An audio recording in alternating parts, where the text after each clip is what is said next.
Sir next పాకిస్తాన్కు సంబంధించిన topic గురించి మాట్లాడదాం. ఇప్పుడు అప్పు లేకపోతే పూట గడవని సిచ్యువేషన్ పాకిస్తాన్ది. ఇది ఎప్పటి నుంచో ప్రపంచానికి తెలిసిన మాటే. కానీ ఇప్పుడు ఈ మాటను ఓపెన్గా అంగీకరించారు పాకిస్తాన్ ప్రైమ్ మినిస్టర్ షెబాజ్ షరీఫ్. ఓ మీటింగ్లో పాల్గొన్న షరీఫ్ తాను పాక్ సిడిఎస్ ఆసిమ్ మునీర్ కలిసి అప్పు కోసం అన్ని దేశాలు తిరిగామంటూ స్టేట్మెంట్ ఇచ్చారు. ఆయన ఉన్నట్టుండి ఈ విషయాన్ని అసలు ఎందుకు బయట చెప్పారు అనేది ఇప్పుడు చర్చనీయాంశంగా మారింది. దీని గురించి మాట్లాడదాం సార్. ఆయన క్లియర్గా కూడా స్టేట్మెంట్ పాస్ చేశారు. అప్పు కోసం వెళ్ళినప్పుడు ఖచ్చితంగా కూడా తల దించుకొని అప్పు అడగాలి అని. So he felt ashamed of it అనేది చాలా క్లియర్గా అర్థమవుతోంది ఆయన వ్యాఖ్యల్లో. సో ఆయన మీటింగ్ బహిర్గతంగా తన దేశానికి సంబంధించి అయినటువంటి కమెంట్స్ చేయడం ఎలా చూడాలి?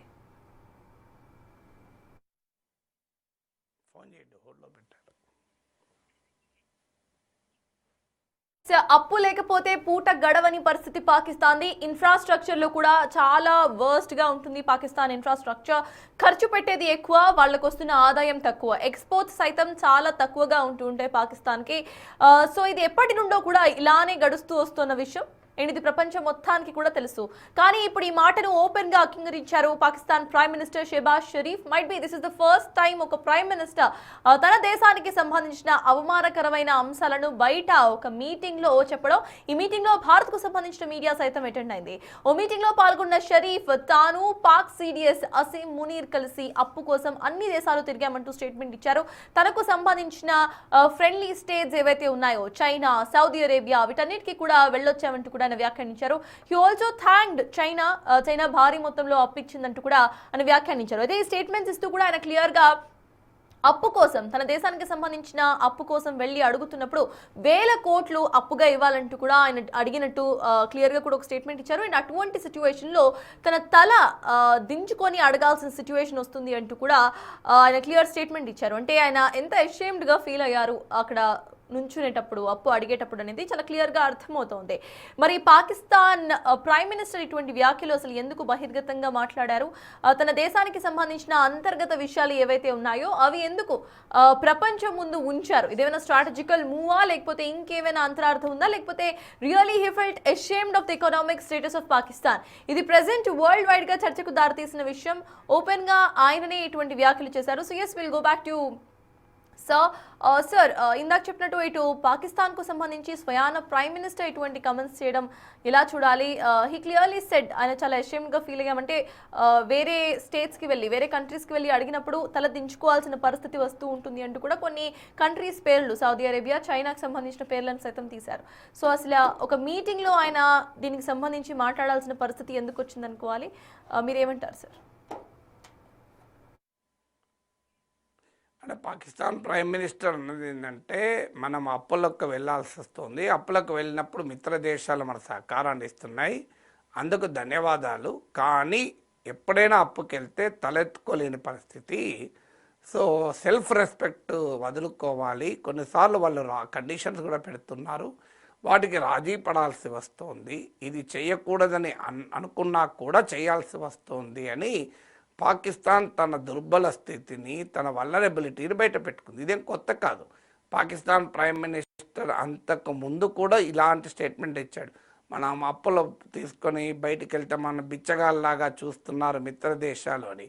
ఎందుకంటే పెద్ద ఎత్తున పాకిస్తాన్ అప్పుల పైన బతుకుతోంది. ఇప్పుడు మీకు చైనా నెంబర్ 1 కంట్రీ పాకిస్తాన్కి అప్పులు ఇచ్చిన దాంట్లో, అలాగే Saudi Arabia, United Arab Emirates, మీకు ఖతార్ నుంచి కూడా పెద్ద ఎత్తున అప్పులు తీసుకుంటోంది.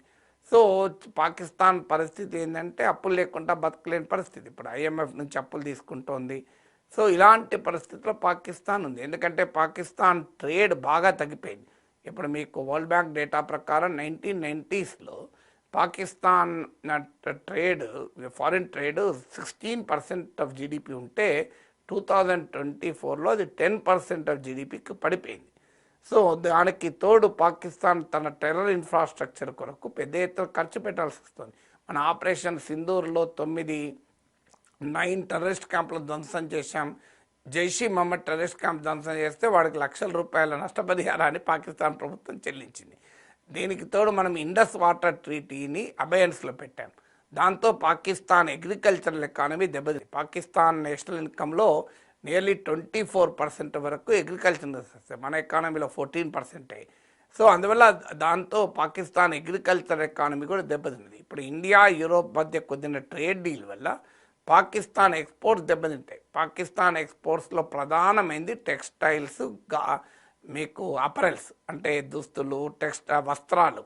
మీకు ఉదాహరణకు యూరోపియన్ యూనియన్కు ప్రతి ఏటా $9 బిలియన్ మీకు పాకిస్తాన్ ఎక్స్పోర్ట్ చేస్తే అందులో $7 బిలియన్ టెక్స్టైల్స్ అండ్ అపరెల్సే.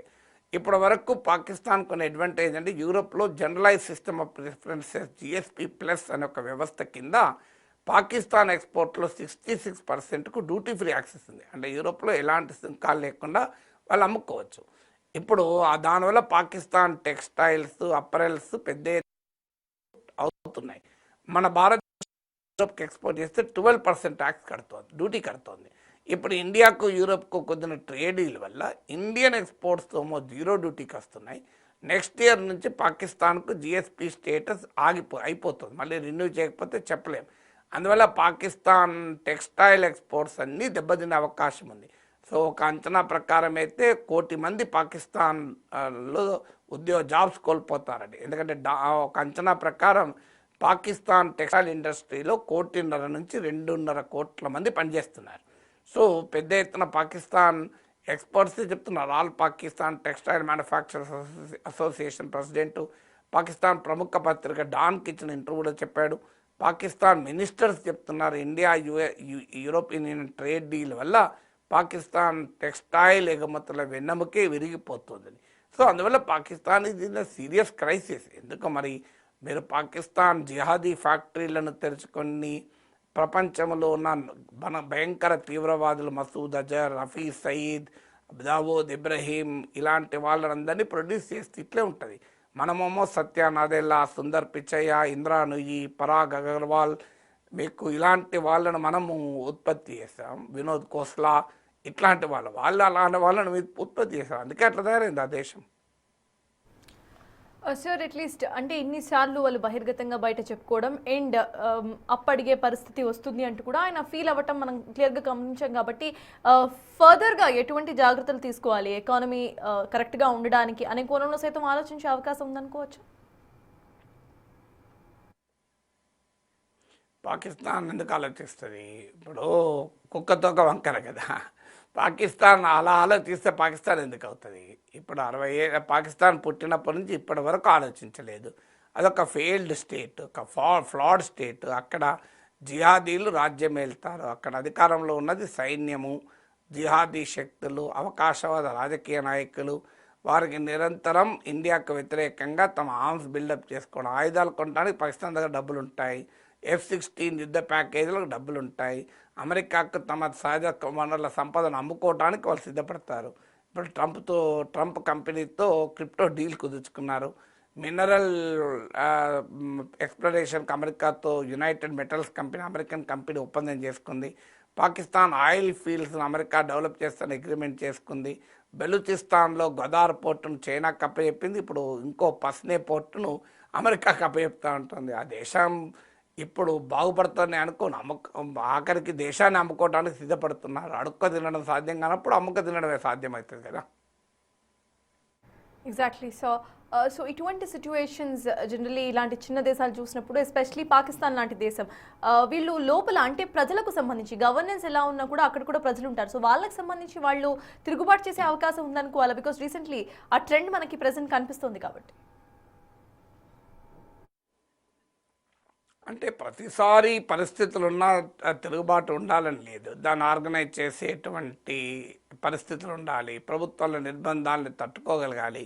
ఆ సిమ్టమ్స్ అయితే మీరు అన్నట్లున్నాయి. ఆల్రెడీ పాక్ ఆక్యుపైడ్ కాశ్మీర్లో పౌర సంఘాల తరఫున ప్రజలు తిరుగుబాటు చేస్తున్నారు. మీకు పంజాబ్ సింధుల మధ్య వాటర్ డిస్ప్యూట్ జరుగుతున్నాయి.